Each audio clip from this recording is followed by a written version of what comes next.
Hey guys, in this video I'm going to show you how you can make your Google Chrome browser or your Firefox browser as the default browser on your Windows 11 operating system.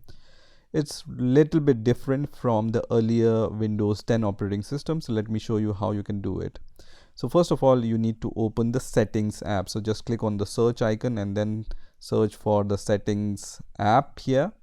And once you click on the settings app, it's going to open the settings app window.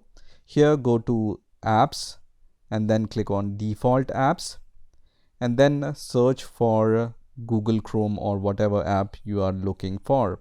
So I'm going to just search for Google Chrome here, and then what you need to do, you just need to click on this arrow, and you can see even though you have chosen Google Chrome as the default app, it's not going to work in all the cases. You need to click all the sections one by one. So let me click one of them and then click on switch anyway, and then click on the default app for that section. So for opening the PDFs, you need to choose Google Chrome here and then click on OK.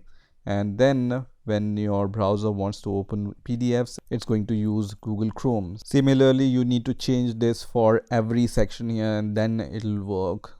So I'm going to just choose it for all the sections and then click on OK here.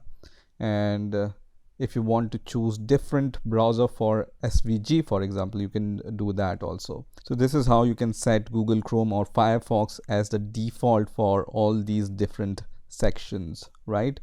So I hope you've enjoyed this video and I will see you in the next video.